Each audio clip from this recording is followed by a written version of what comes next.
Comment concevoir qu'un pays comme le Gabon aujourd'hui, avec un nombre de 30 ministres, donc on a 30 ministres au Gabon, un peu plus de 30 ministères, quelque chose qui n'est pas normal, plus qu'en France.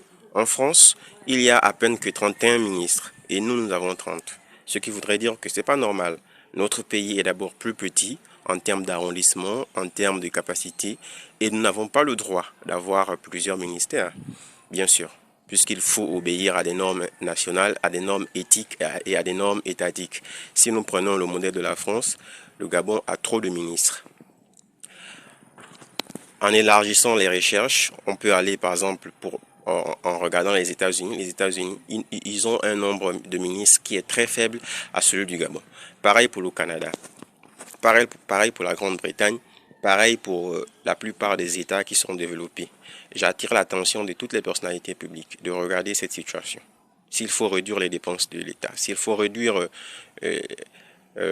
toutes ces choses qui font que le Gabon aujourd'hui puisse se trouver dans des conditions compliquées, il faudrait également revoir cette situation qui fait en sorte que nous ne puissions pas parvenir au développement auquel nous avons souhaité.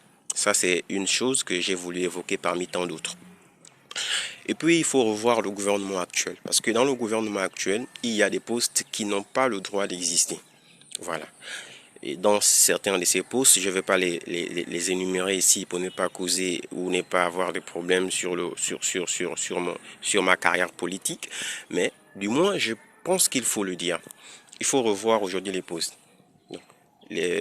L'accumulation de postes, comme cela a toujours été dénoncé auparavant au Gabon, est un problème majeur. Cela voudrait donc dire qu'il y a des gens qui perçoivent 8 à 6 salaires par accumulation de postes, y compris des bonus mensuels, y compris des bonus trimestriels, y compris des bonus annuels. Et ça fait en sorte que, bien sûr, le Gabon puisse être un pays avec assez de richesses, mais avec une population très pauvre, malgré un PIB qui est très élevé par habitant. Allons-y, avançons avec les recherches. En Afrique centrale, le Gabon se positionne en Afrique centrale comme étant le pays le plus riche en termes de PIB par habitant. Avançons avec les recherches. Lorsque nous avons accentué les recherches, nous avons déjà par exemple compris que le Gabon en Afrique centrale est le pays le plus riche avec un PIB par habitant qui est plus élevé que tous les pays. Et lorsque nous avons fait les recherches, on peut comprendre que dans toute l'Afrique entière, que ce soit l'Afrique subsaharienne, l'Afrique centrale, l'Afrique de l'Ouest et toute l'Afrique confondue, le Gabon a le PIB le plus élevé par habitant. Et le pays le plus riche en Afrique, on pourra citer le Nigeria, parce que le PIB national du Nigeria, le PIB global du Nigeria est bien plus élevé que le PIB au Gabon. Bien sûr. Mais s'il faut considérer que le Gabon a un PIB plus élevé par habitant, et s'il faut considérer que le Nigeria a un PIB national, c'est-à-dire global plus élevé, on dira que le Nigeria est plus riche que le Gabon par le PIB général, mais que le Gabon est plus riche par le PIB national. Ça veut dire que la richesse du Gabon a été démontrée scientifiquement, naturellement et par tous les moyens possibles. Donc, les individus au Gabon doivent normalement être riches puisque le PIB par habitant au Gabon est plus élevé que tous les autres pays en Afrique. Mais malheureusement, ce n'est pas ce qui est constaté. Pourquoi cela est constaté? Pourquoi cela n'est pas constaté? Pourquoi y a-t-il des problèmes? Pourquoi cela? Mais bien sûr, c'est parce qu'il y a l'accumulation de postes. Donc, ce qui doit être réversé pour moi est désormais réversé pour une autre personne. Et ce qui est réversé pour une autre personne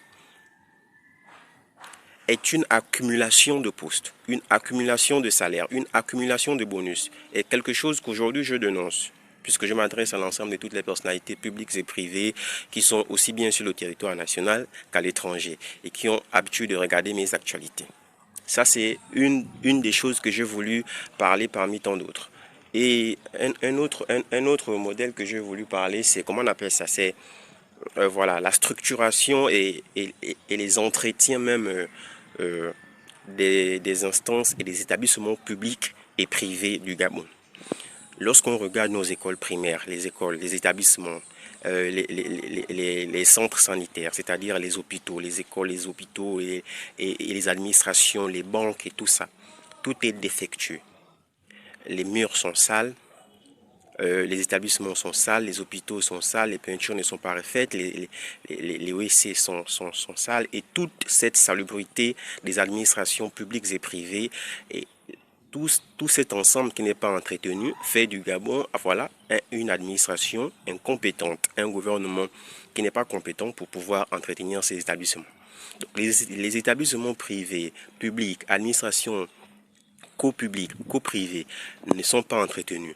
En faisant les recherches, qui est censé entretenir les établissements privés et publics dans le Gabon?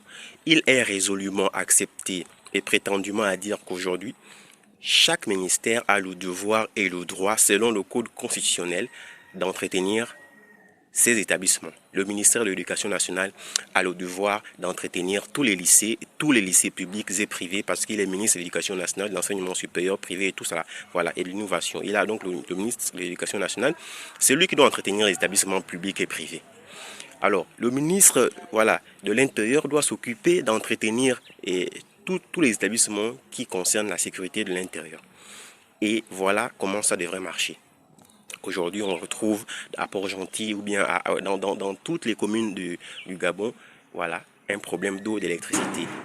Comment se fait-il que dans une ville comme Port-Gentil, on peut se balader dans les quartiers, on trouve de l'insécurité puisqu'il n'y a pas de lumière et rien n'est entretenu.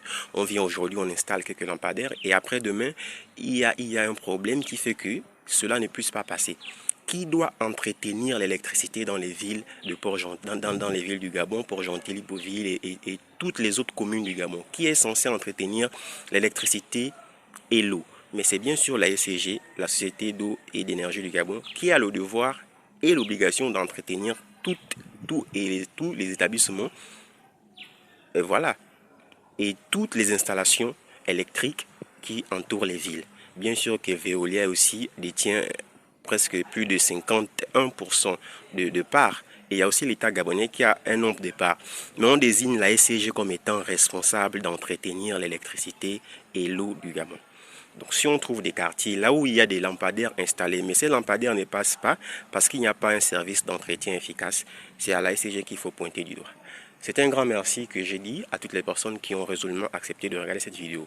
Faites un maxi de partage. Je vous remercie. Exact Mungeni Mungeni, commune de Port-Gentil, capitale économique du Gabon.